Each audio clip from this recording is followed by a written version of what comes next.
अस्सलाम वालेकुम स्टूडेंट्स। तो आज हम जो है सप्लीन के बारे में और थीमोस के बारे में पढ़ेंगे कि थीमोस और सप्लीन जो है हमारी बॉडी में किस जगह पर प्रेजेंट होता है, कहाँ पे लोकेटेड होता है और इसका काम क्या है और इसका क्या फंक्शन है, क्या इसकी फिजियोलॉजी है, क्या मैकेनिज्म है कि ये बॉडी में कैसे जो है वर्क करता है। तो सबसे पहले मैं सप्लीन के बारे में आपको बताता हूँ कि सप्लीन जो है ये एक लाल रंग का ऑर्गन है। लाल रंग का एक ही ऑर्गन है जो कि हमारे लेफ्ट अपर क्वाड्रेंट में प्रेजेंट होता है। ये देखेंगे left upper quadrant of the abdomen. हमारे जो एब्डोमेन है उसमें 9 क्वाड्रेंट्स होते हैं। ये आपको पता होना चाहिए कि हमारे एब्डोमेन के अंदर 9 क्वाड्रेंट्स होते हैं। जो ये राइट क्वाड्रेंट है, राइट अपर क्वाड्रेंट और right lumbar quadrant, right iliac quadrant इसे बोलते हैं। ये मिड वाला जो है एपिगेस्ट्रिक, उम्बिलिकल रीजन, हाइपोगेस्ट्रिक जो रीजन है, और यहाँ पर जो है लेफ्ट साइड पे लेफ्ट अपर क्वाड्रेंट, उसके बाद नीचे आता है लेफ्ट लंबर क्वाड्रेंट, फिर लेफ्ट इलिक क्वाड्रेंट। ठीक है, आप लोगों को समझ आ रही है सप्लीन हमारे कहाँ पर प्रेजेंट होता है? ये मैं आपको दिखा देता हूँ पिक्चर में। ये हमारा एब्डोमेन है। इस एब्डोमेन के अंदर ये हमारा एब्डोमेन है। ये जो है हमारा राइट अपर क्वाड्रेंट है जहां पर लिवर आ रहा है, और इसके नीचे हमारा राइट लंबर क्वाड्रेंट है। इसका हम बोलते हैं राइट लंबर क्वाड्रेंट। और फिर राइट इलिक क्वाड्रेंट जहां पे इलिक बोन आती है, इलिक क्वाड्रेंट। उसके बाद यहाँ पे एपिगेस्ट्रिक मिड वाला, एपिगेस्ट्रिक क्वाड्रेंट, एपिगेस्ट्रिक रीजन बोलते हैं। उसके बाद उम्बिलिकल रीजन। ये बहुत अहम पॉइंट है, याद रखने का है। यहाँ पे हाइपोगेस्ट्रिक रीजन। ये आपको पता होना चाहिए कि कौन से क्वाड्रेंट में सप्लीन जो है हमारी प्रेजेंट होती है। ये है लेफ्ट अपर क्वाड्रेंट, जो बुक में लिखा हुआ है। लेफ्ट अपर क्वाड्रेंट में हमारी सप्लीन प्रेजेंट होती है। और ये left lumbar quadrant, left iliac quadrant, left iliac quadrant. और ये हमारा जो लेफ्ट अपर क्वाड्रेंट है, लेफ्ट साइड पे जो अपर क्वाड्रेंट है, यहाँ से रिब्स आ रही हैं। रिब्स कौन सी आ रही हैं? 9th rib, 11th rib. ये देखें 9th रिब, 11th रिब। ये दो रिब्स जो हैं ये इसको प्रोटेक्ट कर रही होती हैं। ये जो 9th और 11th रिब्स आ रही है जो कि सप्लीन को प्रोटेक्ट कर रही होती हैं। ये कहाँ पे प्रेजेंट होता है? ये होता है लेफ्ट अपर क्वाड्रेंट में। Left upper quadrant. There are 9 quadrants of the abdomen. 9 quadrants we will study later. लेकिन मैं भी आपको बता रहा हूँ कि कौन से क्वाड्रेंट में जो है हमारा सप्लीन प्रेजेंट होता है।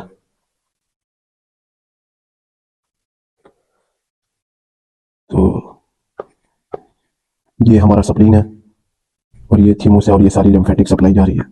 और जो आपने बात याद रखनी है कि सप्लीन जो है हमारी एक ऐसा लिम्फेटिक ऑर्गन है जिसके अंदर लिम्फेटिक सप्लाई नहीं जाती, इसमें जाती है ब्लड सप्लाई।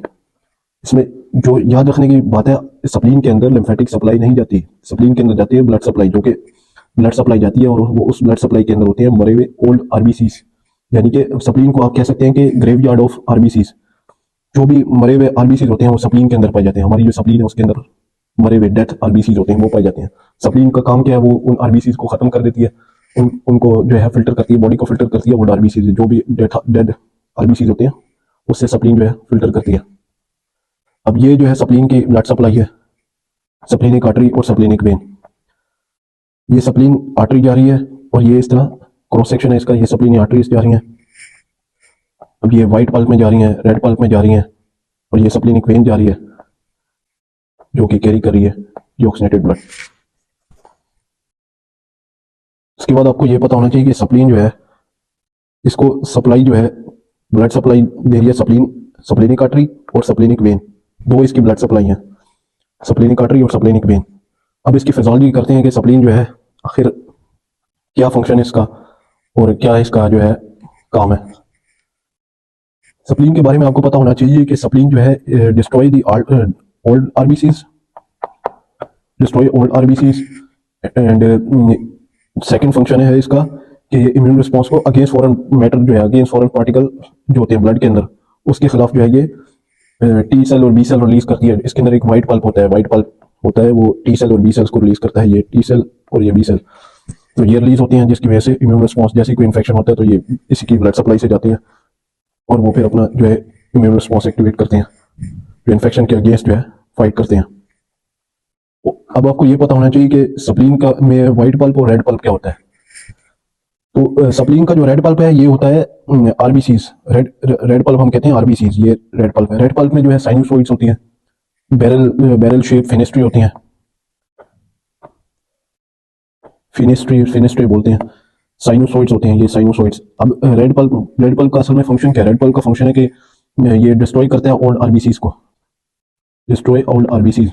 वो कैसे? ये जो इसके रेड पल्प है इसके अंदर साइनोसॉइड है। ये साइनोसॉइड जो है अगर हम इसको डीपली देखें, एस्ट्रोलॉजिकली अगर हम इसका सेक्शन देखें तो इसके अंदर इस तरह से जो है चैनल्स होते हैं। इन चैनल से जो है जैसे ही ब्लड आ रहा होता है वो फिल्टर हो रहा होता है, ओल्ड आरबीसीज जो है सप्लीन के अंदर जमा होते हैं और वो फिल्टर होते हैं। सप्लीन जो है उसको फिजियोलॉजिकली उसको जो है खत्म कर देता है, किल कर देता है ओल्ड आरबीसीज को, और न्यू आरबीसीज जो होते हैं वो ब्लड के अंदर भेजता है। अब ये रेटिकुलर फाइब्रेसेस होते हैं इसके अंदर। उसके बाद व्हाइट पल्प जो है, व्हाइट पल्प जो है उसके बारे में आपको पता होना चाहिए। व्हाइट पल्प जो होता है हमारा, उसके अंदर फॉलिकल होते हैं, फॉलिकल जो होते हैं इसके अंदर बी सेल होते हैं। फॉलिकल जो होता है व्हाइट पल्प के अंदर प्रेजेंट होता है। मेंटल जोन का आपको पता होना चाहिए। मेंटल जोन जो है मैक्रोफेज इसके अंदर होते हैं और बी सेल होते हैं। मेंटल जोन में मैक्रोफेज प्लस बी सेल। अब मेंटल जोन जो है इसमें एंटीजन प्रेजेंटिंग सेल्स होते हैं। एंटीजन प्रेजेंटिंग सेल्स जो होते हैं, एंटीजन प्रेजेंटिंग सेल्स जो होते हैं उसके अंदर क्या होता है? एंटीजन प्रेजेंटिंग सेल्स के अंदर होते हैं macrophage, dendritic cells, lymphocytes. Antigen presenting sales में क्या होता है? एंटीजन प्रेजेंटिंग सेल्स में डेंड्राइटिक सेल्स होते हैं, डेंड्राइटिक सेल्स, मैक्रोफेज और लिम्फोसाइट्स। और ये एंटीजन प्रेजेंटिंग सेल्स जो होते हैं ये क्या काम करते हैं? एंटीजन प्रेजेंटिंग सेल जो होते हैं ये कैप्चर करते हैं सेल को, कैप्चर करते हैं किसी पैथोजन को। जो भी बाहर से पैथोजन आया, ये पैथोजन है, ये हम आगे पढ़ेंगे एंटीबॉडी का स्ट्रक्चर है। तो ये जैसे ये मेम्ब्रेन से आ रहा है पैथोजन, जब एंटीजन प्रेजेंटिंग सेल्स जो है इसको कैप्चर करेंगे तो टी सेल्स को एक्टिवेट करेंगे। टी सेल्स जो है वो टी हेल्पर सेल को एक्टिवेट करेंगे। टी हेल्पर सेल जो है वो फिर बी सेल को एक्टिवेट करेंगे। बी सेल एक्टिवेट होंगे तो एंटीबॉडीज जो है वो बनना शुरू हो जाएंगी। एंटीबॉडीज इस तरह बनना शुरू हो जाएंगी और एंटीबॉडीज जो है वो जाकर आगे एंटीबॉडीज जो होती हैं, ये आपको याद रखना है कि एंटीबॉडीज जो होती हैं, कौन सी एंटीबॉडीज जो है बनना शुरू होती हैं? 5 एंटीबॉडीज होती हैं जिसमें से मोस्ट कॉमन जो है वो गेम्ड निमोनिक है, GAIMD गेम्ड, ये निमोनिक है। इसमें से IgG और IgM ये एंटीबॉडीज बनती हैं और जाके जो बैक्टीरिया होता है पैथोजन उसके नीचे एक कॉम्प्लीमेंट सिस्टम होता है, उस कॉम्प्लीमेंट सिस्टम को एक्टिवेट करती हैं। और कॉम्प्लीमेंट सिस्टम जो होता है आगे जो मैक्रोफेज के ऊपर जो पैथोजन लगा होता है, इस पैथोजन के ऊपर ऑप्सोनिन रिसेप्टर्स होते हैं, उस ऑप्सोनिन रिसेप्टर के ऊपर जाके उसको एक्टिवेट करती हैं C3b प्रोटीन। कॉम्प्लीमेंट सिस्टम से जो रिलीज होती हैं वो जो है पैथोजन जो कि मैक्रोफेज के ऊपर लगा हुआ है उसके ऊपर जाके अटैच हो जाती हैं, जो कि ऑप्सोनिन रिसेप्टर होते हैं बैक्टीरिया के, उस पर अटैच होती हैं और बैक्टीरिया की जो है फैगोसाइटोसिस होना शुरू हो जाता है, यानी कि बैक्टीरिया को ईटिंग करना शुरू कर देता है। इस तरह कॉम्प्लीमेंट सिस्टम वाया एंटीबॉडी। उसके बाद आपको ये पता होना चाहिए कि ये जब सप्लीन हम रिमूव करते हैं बॉडी से, तो सप्लीन हमें रिमूव क्यों करनी पड़ जाती है? सप्लीन हमें रिमूव तब करनी पड़ जाती है जब हमारा कोई सप्लीनिक डिसफंक्शन हो गया, यानी कि सप्लीन काम नहीं कर रही, या ऑटो सप्लीनेक्टोमी जिसकी वजह से पोस्ट सप्लीनेक्टोमी होगी। जैसे कि हमने सप्लीन को रिमूव किया, कोई रिमूव करना पड़ गई सप्लीन, अगर हमें बॉडी से रिमूव करना पड़ गई और उस बंदे को हो गया इन्फेक्शन, उस बंदे को जब इन्फेक्शन होगा तो वो इन्फेक्शन के चांसेस जो हैं उसके बढ़ते जाएंगे। नॉर्मल पर्सन के अंदर अगर इन्फेक्शन होता है तो वो आहिस्ता आहिस्ता रिकवर हो जाता है, या तो वो मेडिसिन लेता है तो इन्फेक्शन या वायरस जो भी पैथोजन होता है वो वैक्सीन या उससे मेडिसिन से ट्रीट हो जाता है। लेकिन जिस बंदे के अंदर से हमने सप्लीन ही रिमूव कर दी है, जिसमें से हमने सप्लीन ही रिमूव कर दी है, उसके अंदर जो है सप्लीन अपना फंक्शन नहीं कर पाएगी, क्योंकि सप्लीन का काम है ओल्ड आरबीसीज को, यानी कि न्यू प्लेटलेट्स बनाना, ओल्ड आरबीसीज को खत्म करना और इम्यून सिस्टम के लिए टी सेल और बी सेल्स को रिलीज करना। तो जब सप्लीन नहीं होगी तो सप्लीन ये काम नहीं कर पाएगी, ना टी सेल रिलीज होंगे, ना बी सेल रिलीज होंगे, ना प्लेटलेट्स बनेंगे, तो इन्फेक्शन होने के चांसेस बढ़ जाएंगे। कॉम्प्लीमेंट सिस्टम एक्टिवेट नहीं होगा, ना C3b बनेगी, ऑप्सोनिन रिसेप्टर्स जो है वो काम नहीं करेंगे और इनकैप्सुलेटेड ऑर्गेनिजम्स जो होंगे वो उसकी सब्सिट्यूट बढ़ जाएगी, यानी कि बैक्टीरिया जो होगा वो आकर जो है अपना इन्फेक्शन के बैक्टीरिया जो है वो उस पर अटैच हो जाएगा, इनकैप्सुलेट हो जाएगा, जिसकी वजह से जो है हमें ये फाइंडिंग्स देखने को मिलेंगी जब हम पोस्ट सप्लीनेक्टोमी करते हैं, जब रिमूव करते हैं सप्लीन, तो हमें हॉवल जोली बॉडीज देखने को मिलती हैं। ये हॉवल जोली बॉडीज हैं। हॉवल जोली बॉडीज में हम क्या देखते हैं कि हॉवल जोली बॉडीज में हम देखते हैं कि जो हमारा जो रेड ब्लड सेल होता है उसके अंदर न्यूक्लियस पाया जाता है। नॉर्मली अगर एक ह्यूमन का रेड ब्लड सेल देखें तो उसके अंदर न्यूक्लियस नहीं होता है। न्यूक्लियस क्यों नहीं होता? क्योंकि जब आरबीसीज जो होते हैं बोन मैरो के अंदर बन रहे होते हैं तो वो उसके अंदर तब तो न्यूक्लियस होता है जब बोन मैरो के अंदर आरबीसीज की मैच्योरेशन हो रही होती है। लेकिन जैसे ही बर्थ होती है, आफ्टर बर्थ जो है न्यूक्लियस उसके अंदर नहीं पाया जाता, क्योंकि उसने जो है स्पेस रखनी होती है किसके लिए? हेमोग्लोबिन और ऑक्सीजन के लिए। वो ऑक्सीजन और हेमोग्लोबिन को ट्रांसपोर्ट करने के लिए पूरी बॉडी के अंदर। तो जब इसके अंदर न्यूक्लियस आ जाएगा, यानी कि DNA आ जाएगा आरबीसीज के अंदर, तो वो एबनॉर्मल आरबीसीज हो जाएंगे। एबनॉर्मल आरबीसी हो जाएंगे तो उसे हम बोलेंगे हॉल जोली बॉडीज। नॉर्मली जो है एबनॉर्मल आरबीसी को सप्लीन खा जाती है, यानी कि उसको खत्म कर देती है, डिस्ट्रॉय कर देती है। लेकिन सप्लीन नहीं होगी तो फिर ब्लड के अंदर न्यूक्लियस आने लग जाएगा, ब्लड जो है वो अपना न्यूक्लियस बनाने लग जाएगा, जिसकी वजह से हम उसे कहेंगे कि हॉल जोली बॉडीज फाइंडिंग देखने को मिली हमें। अब उसके बाद आपको ये पता होना चाहिए कि थ्रोम्बोसाइटोसिस मिलती है हमें। थ्रोम्बोसाइटोसिस में क्या होता है कि जब सप्लीन सही से काम नहीं कर रही तो प्लेटलेट्स जो होते हैं उसका लेवल जो होता है वो ब्लड के अंदर बढ़ना शुरू होता है। प्लेटलेट्स का जो लेवल होता है वो ब्लड के अंदर बढ़ना शुरू हो जाता है, प्लेटलेट्स का लेवल ब्लड के अंदर बढ़ना शुरू हो जाता है, इसको हम कहते हैं थ्रोम्बोसाइटोसिस।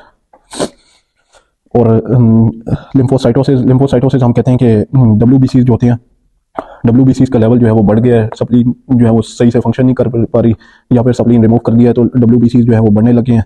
वो जो है ओल्ड डब्ल्यूबीसीज में जो है न्यूक्लियस आ गया है, आरबीसीज के अंदर न्यूक्लियस आ गया है, जिसकी वजह से जो है वो ब्लड के अंदर आने लगे हैं और बढ़ने लगे हैं, और ओल्ड जो है आरबीसीज जो है उसमें आएंगे और जो है लिम्फोसाइटोसिस काज हो जाएगा। अब इसीलिए जो है सप्लीनेक्टोमी में जब हम करते हैं, रिमूव करते हैं, तो पेशेंट को वैक्सीन दी जाती है मोस्टली, ताकि उनको जो है इन्फेक्शन ना हो सके। इन्फेक्शन कौन सा ना हो सके? निमोनिया या फिर एच इन्फ्लुएंजा या फिर मेनिंजोकोकाई। जब हमने सप्लीन रिमूव की है बॉडी से, यानी कि पोस्ट सप्लीनेक्टोमी जब रिमूव की है, तो सप्लीन रिमूव होने के बाद हमें जो है आईजीएम लेवल जो है एंटीबॉडीज़ का कम हो जाएगा। फिर हमें ऑप्शनाइजेशन नहीं देखने को मिलेगी, यानी कि ऑप्शनाइजेशन C3b जो होंगे वो जाके अटैच नहीं हो पाएंगे, कॉम्प्लीमेंट सिस्टम जो होगा वो डाउन हो जाएगा, फेगोसाइटोसिस नहीं हो पाएगी, बैक्टीरिया को नहीं खा पाएंगे सेल्स जो है सप्लीन में, और कॉम्प्लीमेंट सिस्टम ये देखें increase in risk of infection. ये सब लिखा हुआ जो मैं आपको बता रहा हूँ। उसके बाद ये न्यूमोकोकल, मेनिंजोकोकल और HIV इन्फेक्शन, एच इन्फ्लुएंजा हो गया, करनी पड़ेगी ये बॉडी से। तो हम जो है सर्जरी करके उसके बाद जो है वैक्सीन देंगे, 2 हफ्ते बाद जो है आफ्टर सर्जरी वैक्सीन देंगे पेशेंट को। लेकिन इमरजेंसी में अगर हमें सप्लीन जो है रिमूव करनी पड़ रही है तो हम 2 वीक्स आफ्टर सर्जरी, सर्जरी के 2 हफ्ते बाद जो है इमरजेंसी सप्लीनेक्टोमी में वैक्सीन देते हैं। ओरिजिनल सप्लीन ये आप देख लें। और थीमोस के बारे में अब मैं आपको बताता हूँ कि थीमोस जो होता है कहाँ पर होता है। ये हमारा थीमोस है, ये ओरिजिनल पिक्चर है। ये थीमोस जो होता है हमारा, ये राइट लंग और लेफ्ट लंग के दरमियान में होता है, superior to the heart, bed of the heart. अब थीमोस जो होता है ये anterior superior to the mediastinum, और थीमोस के अंदर जो होते हैं टी सेल की मैच्योरेशन होती है, और थीमोस की जो एपिथेलियम होती है वो होती है थर्ड फेरेंजियल पाउच से ड्राइव्ड। थर्ड फेरेंजियल पाउच से थीमोस की एपिथेलियम ड्राइव्ड होती है। थाइमिक लिम्फोसाइट जो होते हैं मेसोडर्मल ओरिजिन से जो है थाइमिक लिम्फोसाइट्स ओरिजिनेट होते हैं, और कोर्टेक्स में हमें इमेच्योर जो है मेडुला इमेच्योर टी सेल्स देखने को मिलते हैं।